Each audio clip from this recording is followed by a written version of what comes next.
We live in a time where mental health is more openly discussed and many people talk about their experiences, and it's just a more open conversation, which obviously leads to more people understanding themselves and being aware of their behaviours and behaviours of others.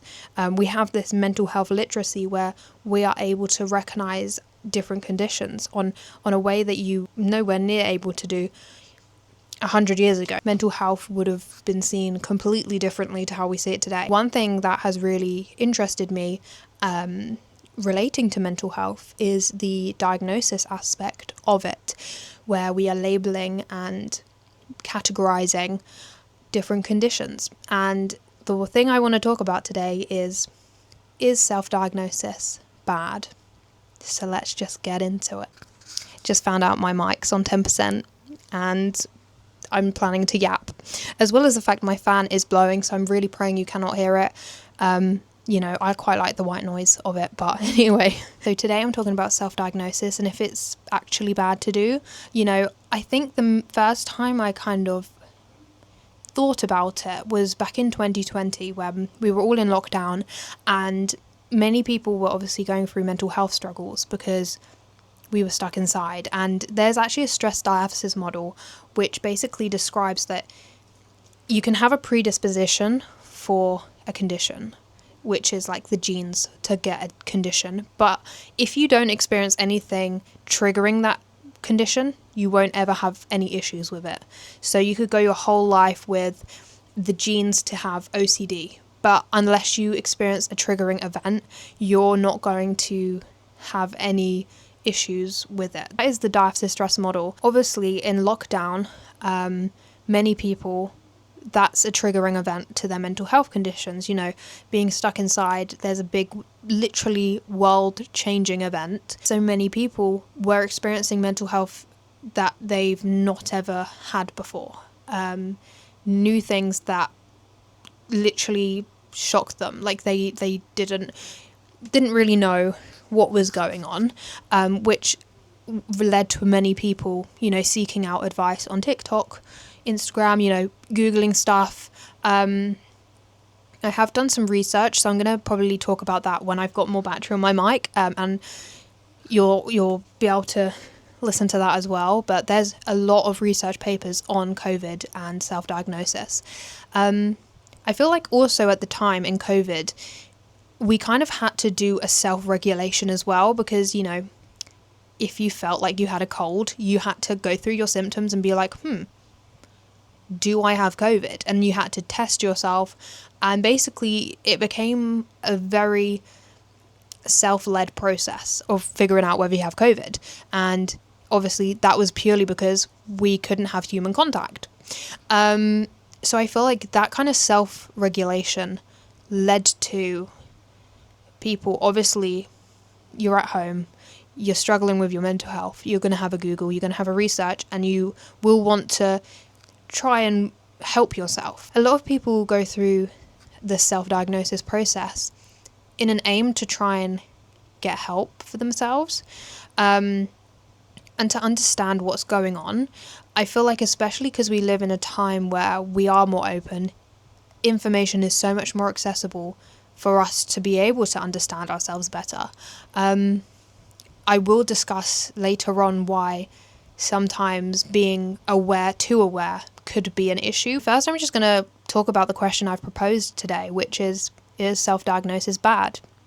Is it something that just shouldn't be done ever? And it's difficult because obviously a diagnosis made by a professional is obviously going to be the most crucial one, for many reasons, being, that's the one that people will trust the most and also will allow you to access the most services, which is very crucial for many people if they are struggling. So a diagnosis is a label on a cluster of symptoms that someone's experiencing. So for example, autism, ADHD, OCD, schizophrenia, we could go on, like there's many. There's a DSM-5, I don't know if we've got to DSM-6 yet, but that's the Diagnostics Manual, and the ICD-10 or 11. They're always updating it, obviously, because we're getting more information. Those are the diagnostic manuals which professionals will look at to diagnose. And it's a very it's a process where they are looking at it in this kind of categorizing process. And in my opinion, mental health can't specifically be categorized. Like, obviously the labels are very useful in some circumstances to, you know, help professionals talk to each other easily. You know, it's a language that when, you know, one professional says to another professional, this client has autism, they instantly know what kind of behaviors to look out for and what to kind of be aware of. So it's just an easy language communication thing. But also to get help more easily if you've got a diagnosis, you know, it can open so many more opportunities and stuff like that. But also on the other hand, it can cause a lot of like stigmatization. Is that the word? Like, you know, for example, conditions like schizophrenia, still it's difficult because people are a lot more open and understanding about them now, but it's still some of the conditions that people have so many misconceptions of. So, you know, or bipolar disorder, there's many misconceptions on that as well. So sometimes they can be damaging as well. But that's basically diagnosis in an actual clinical setting.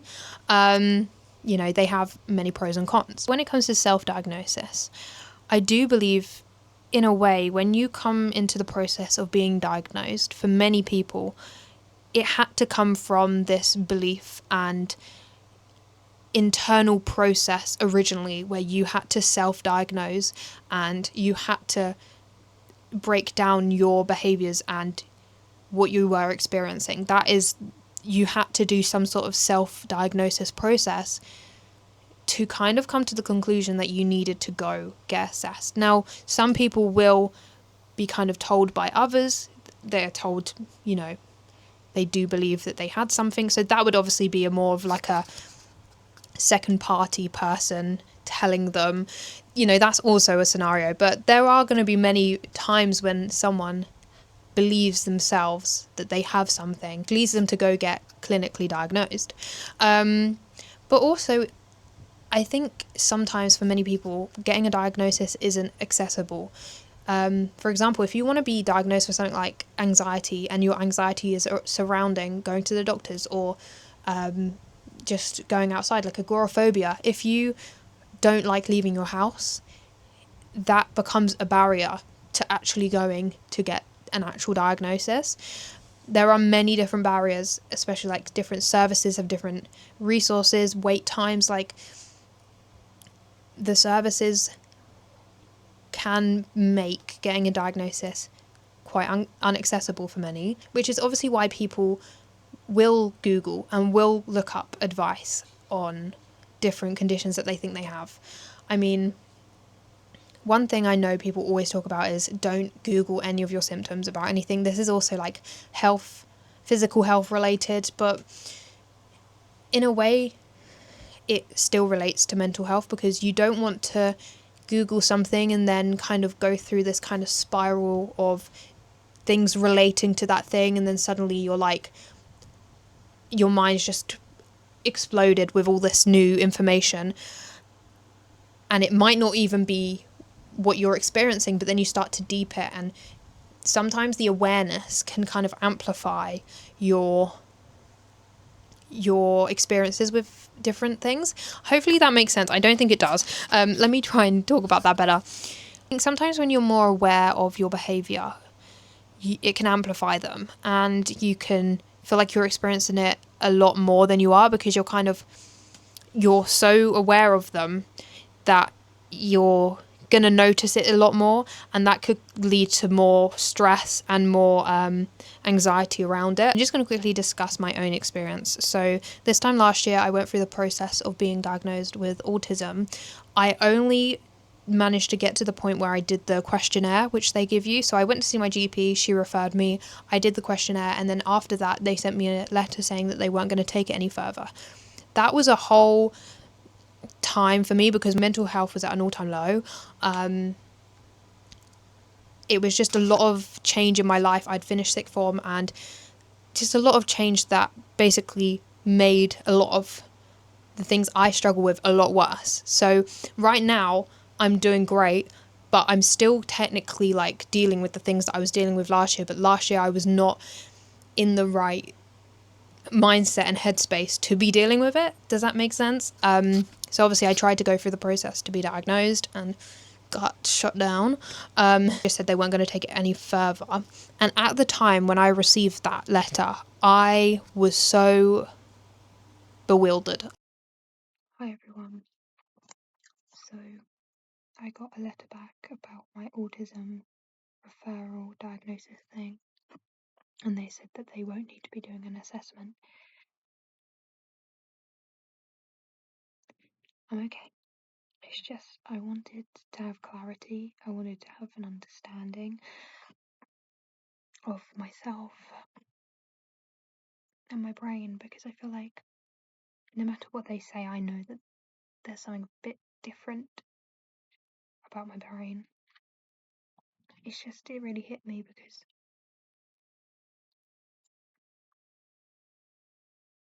no, I don't know. I don't know. I don't know what's going on. But we'll get there one day.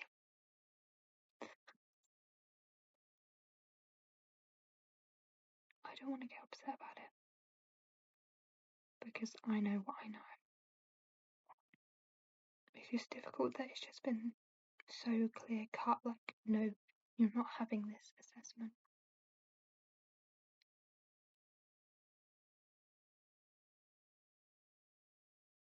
Okay.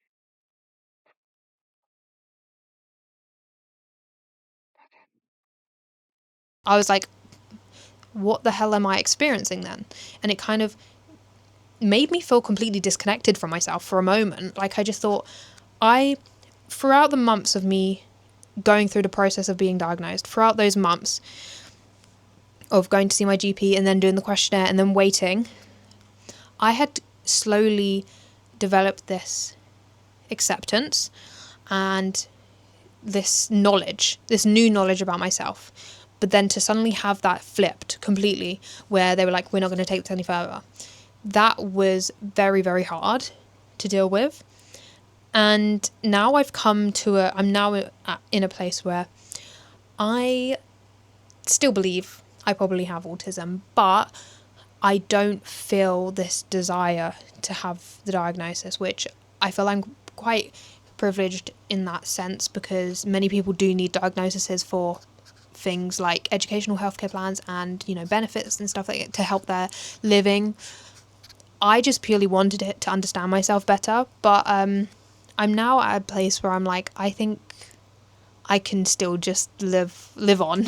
I can live my life without knowing. Like, I'm happy to do that, but for many, they obviously won't feel the same way. You know, I know my brain. I know a lot of stuff about myself because I think I'm too self-aware sometimes, but I think the point where it's changed for me was being able to use certain.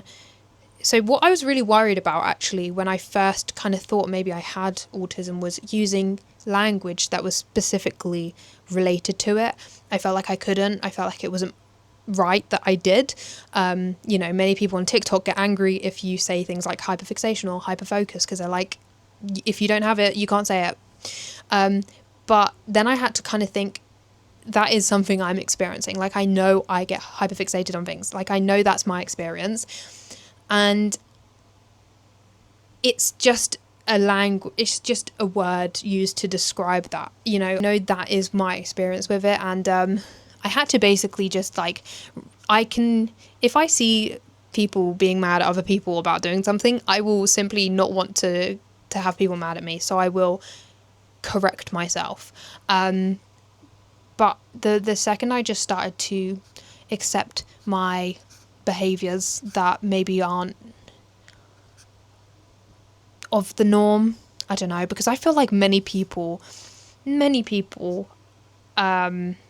it's just the community that I surround myself in, but a lot of my friends have similar behaviours to me.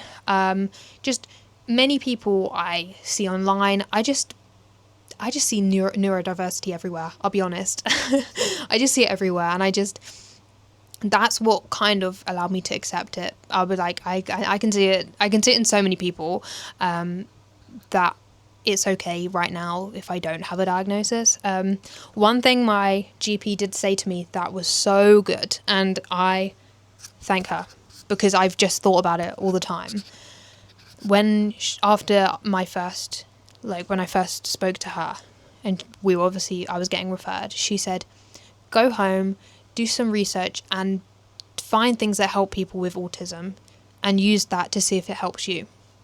You know, you don't have, obviously I'm not diagnosed, but who's to say that advice that people give online about things that help people specifically with autism, that might help me. So I went home, and obviously a routine is very good for people with autism. At the time, I didn't have a routine because I'd just finished sixth form, so no routine at all. That night, made myself a little routine. My life got better for about 2 weeks. Then I have this issue where I will stick to something for a short period of time, really into it, really into that thing. You know, I will be sticking to this routine. But then after 2 weeks, I kind of get lazy again. So I just had to keep switching it up, I'll be honest. I know people, typically with people with autism, they don't like change. I hate change. What I experience, I'm a walking contradiction, basically. I don't like change, and I love a routine, but sometimes I can just completely forget to do things, and then I'm completely thrown off, and then change happens whether I like it or not.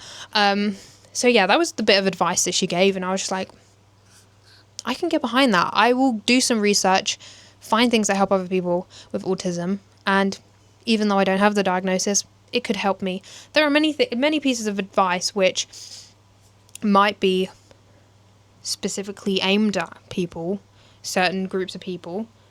Do not tell me this has run out. How have I been? Okay, it's not run out, thank God. Oh my God, I was so worried. There may be advice that helps people with ADHD, autism, OCD, and if you feel like that's something that you're struggling with, but you don't have the diagnosis, just Google things to help that helps people with that condition, and just try it and see if it helps you, because you shouldn't be kind of shut away from that knowledge and that advice just purely because you don't have a diagnosis. Use the advice. If it helps you, it helps you. That's what we need. We need to help ourselves. But yeah, I'm gonna discuss some of the research that I have looked into, and basically I'll probably look completely different. I'll probably be filming this tomorrow, probably fresh out of bed, quite frankly. But yeah.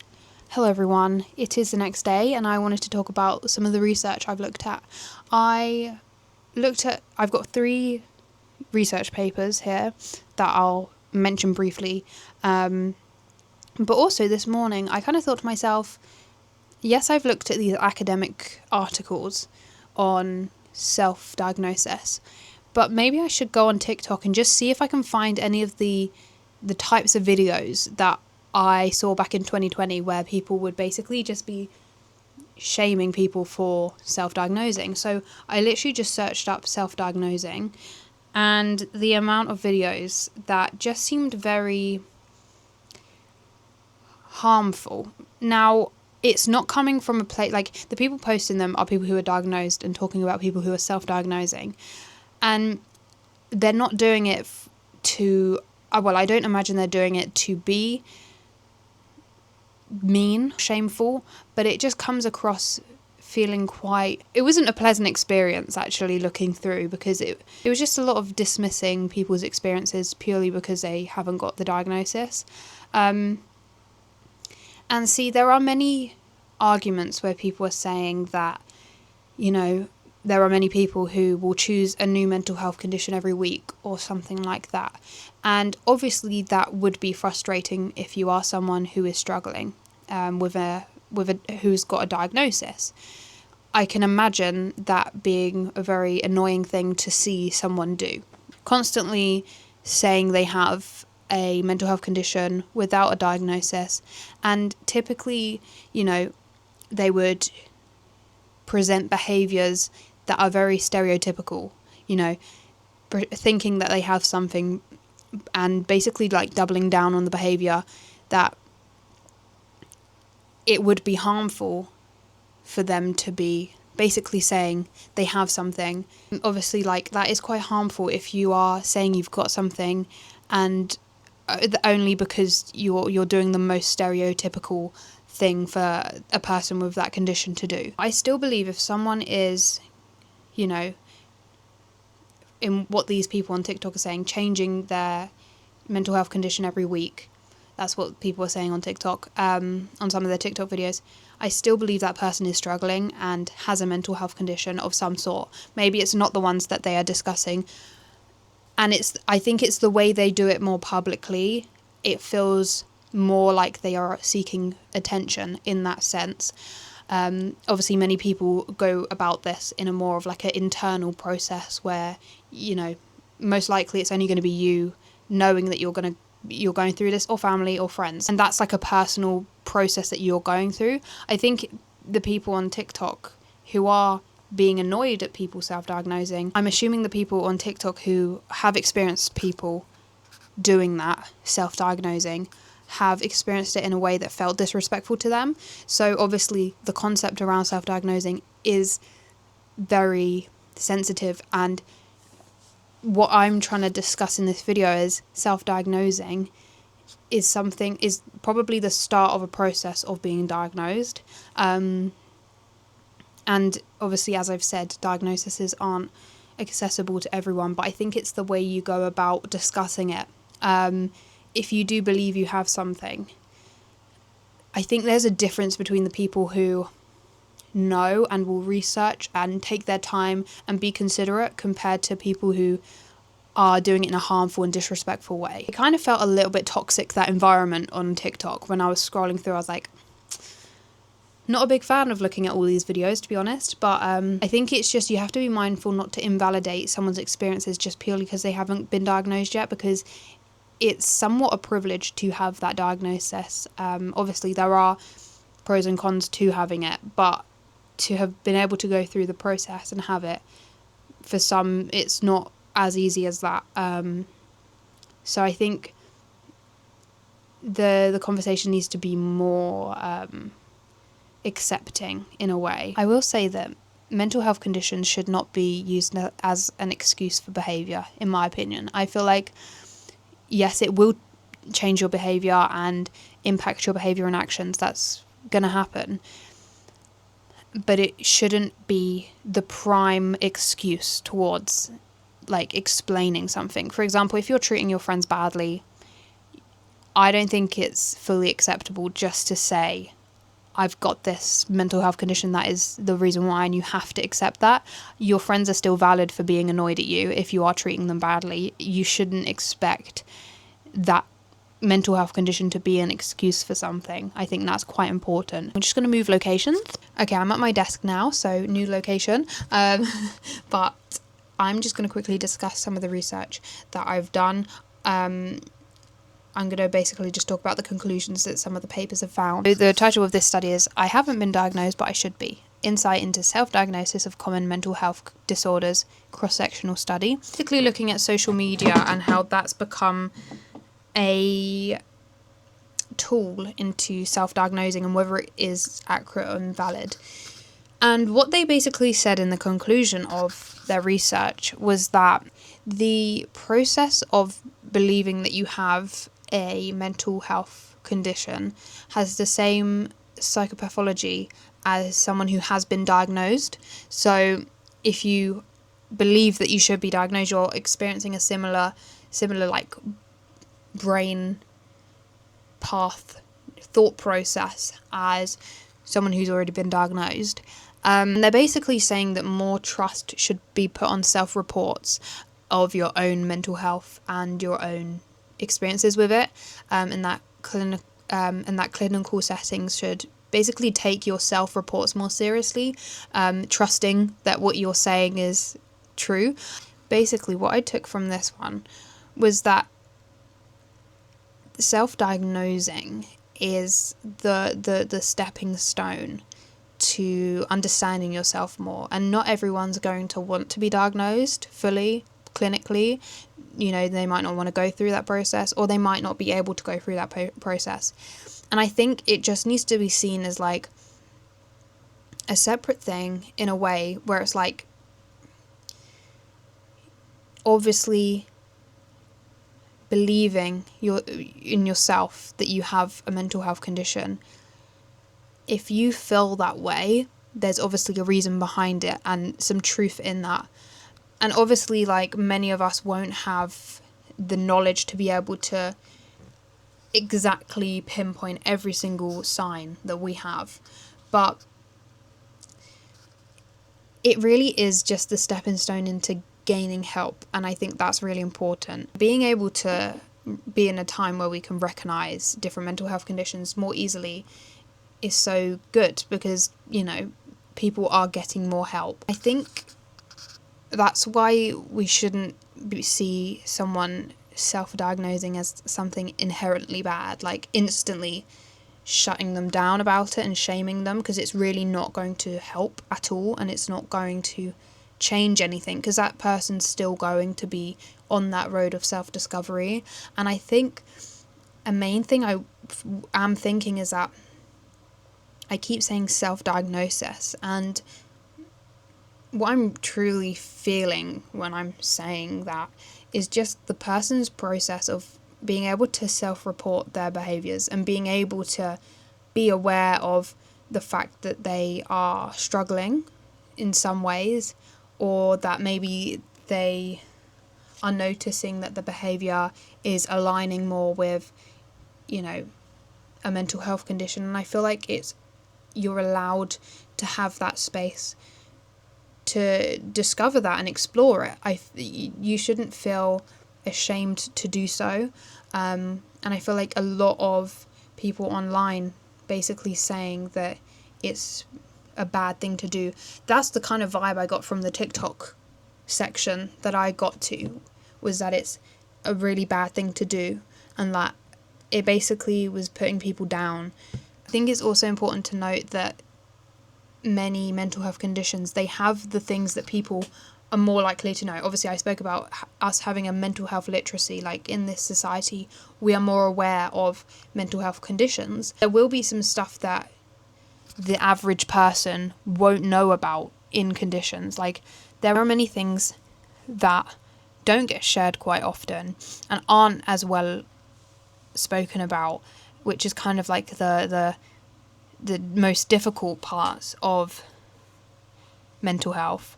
I know there are many things, like when I think about my own mental health, there are many things that impact me the most, but I feel like I'd be less likely to speak about them. You know, more recently, I've experienced a situation where I had to speak to someone and I just lost the ability to speak, which is something that hasn't really ever happened to me. Like, in year 11, I didn't speak much to anyone, but that was more of like I would speak a little bit. This was a moment of such heightened anxiety, I couldn't even think about speaking. Like, I couldn't even... It was scary, to be honest, because I knew in my head, I was like, I need to do this thing. I need to just go in and speak to the person that I need to speak to. But my brain just must have just shut down somehow. That's the type of things that last year I started to notice more. This one only happened this year, more recently. But last year there was so many behaviours that I was like, I've never experienced that, and it's actually scaring me a little bit, because I'm like, I haven't ever had too much of an issue, and now suddenly it's all just hitting me all at once, you know. And it was very, very, very difficult, which was obviously why I went through the process to try and get diagnosed. But that was obviously because of my situation that I was in. Like, my environment basically triggered loads of stuff, and me to struggle. Another research paper mentioned this concept of cyberchondria. So I googled what that meant, and it's a phenomenon. I need to say words. I'm going to read the definition. Phenomenon where an individual experiences increased anxiety and distress due to excessive online searching for mental health information, and it will lead to a cycle of worry and reassurance seeking. So obviously this is health and mental health, physical health and mental health as well. And they're basically saying the excessive researching and desire to relieve yourself of the stress is just creating more of it, and you might research something and then see something that really impacts you and you're like, oh, do I have that as well? And like it can get to the point where you will constantly want to be researching and trying to help yourself, but then ultimately you can't get out of that kind of place where you're constantly thinking about your mental health. I feel like sometimes I can get into these like time periods where I'm just so in my head about my mental health, like I'm just constantly thinking about the fact that I'm not doing my best, that it just makes it worse. There's a very fine line between, you know, being aware and healthily aware of your mental health and trying to explain it and discuss it in a way, but then also you can easily get into a place where you're only ever thinking about it and kind of making it worse. This other research paper, I took one thing out of it, a quote out of it. This one's called the phenomenon. I can't even say it. This one's called the phenomenon. I hate that I can't say words. Phenomenon of self-diagnosis of mental health in the era of mental health literacy. Obviously, I've discussed mental health literacy, but the one thing that I took out from it is this quote that says, you develop schemas related to health threats that make you see symptoms or bodily sensations in a more negative light. So, obviously, what I was just saying is that sometimes I get in a place where I'm just constantly focused on my bad mental health. So, like, I will see the things that I'm doing in a way that's makes me more worried, and as they've said, in a more negative light. You get hyper aware of your behaviours and see them as worse than they are, or not as worse than they are, but like it makes them worse because of how aware you are of them. And obviously with self-diagnosing, you're not going to have that proper clarity that a clinical diagnosis will give from a professional. Like, obviously people won't fully trust a self-diagnosis. You might still have questions surrounding your mental health because you've not had it confirmed, and in some way that could be quite damaging to your mental health if you believe that you have something but just can't prove it with the official diagnosis. And I feel like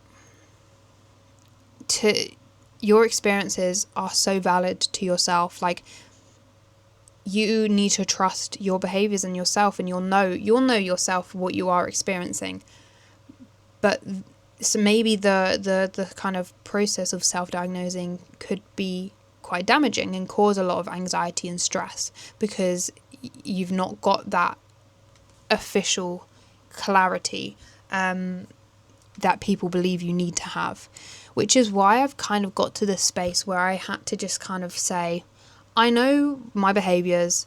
If I just learn how to cope with my own behaviours, I don't think I need an actual diagnosis. You know, would have been nice if they had assessed me. But that didn't happen. And I need to now focus on just coping with my behaviours. And to be honest, I thought in my head, that the diagnosis will instantly just solve everything. It wouldn't. Like, having that diagnosis is simply just a label to describe your behaviour and what you're experiencing. That wouldn't instantly help you. Like, it won't instantly relieve you of your mental health struggles. You're still going to struggle. You've just now had it basically named. And that's something that I had to come to the conclusion of, is like, I wanted the diagnosis bad because I thought that that's what was going to help me feel better. And now I've spent a whole year basically just with the idea that potentially my behaviour is due to having autism. Potentially, I don't know, can't say that for certain, don't have a diagnosis, but I'm able to kind of recognise behaviours better because I'm aware of them, and I'm mainly focusing on myself, not needing to focus on what everyone else is doing or what other people with autism are presenting. Like, your main priority should be yourself and just understanding your own behaviours. Like, that's the most crucial part of this. And maybe if you can't get diagnosed, that does not mean that you can't understand yourself better. Just being aware of your behaviour can sometimes just be what you need. You know, understanding that maybe, for me personally, I'm now aware of the fact that I am a little bit more anxious in social settings, but I have my ways to cope with that. I also know that if I don't do something consistently, I kind of not forget how to do it, but like, my anxiety will be so much more heightened if I don't do something often. So which is why I need to consistently kind of keep up my skill of being a human being. For example, I went on the bus to uni, and that was a whole thing, and I was worried about it for so long, and I was anxious for the first 2 weeks of uni. But then as soon as I had done it for like 2 consistent weeks, I'm like, this is it now. Like, I love it. And I loved going on the bus until I didn't go on the bus for about a month. And then at that point, I hated it again because I kind of went back. I reset myself. I got back to the space where I was anxious about it again. So, you know, things get better as well. Like, as I said, I thought I was going to be anxious about the bus the whole time. It was literally just 2 weeks, and then I was all right about it. But that's me personally. People have different experiences. Obviously, that's the whole point I've been trying to discuss today. But yeah, hopefully this has made sense to someone. You know, to answer my question, I don't think it's bad. I think it's the way to get help, and it doesn't even need to be it doesn't even need to be something that moves you on to getting a diagnosis. It might even just be the way to help yourself. Do a more internal process of it if you are able to. And maybe you don't need to be officially diagnosed, but still able to help yourself. You know, there is that aspect of that as well. So I don't think it's bad. I think there can be ways that people use it in a way that may not be great, you know, as an excuse or as a way to gain attention. But I still believe that those people are struggling with their mental health, so they will most likely have something. They will have some mental health condition. So we still need to be mindful about how we talk about that and discuss it online, because that was a very, very toxic place on TikTok, I'll be honest. But yeah, thank you guys for watching this video. Hope you did enjoy, and see you guys next time. Bye.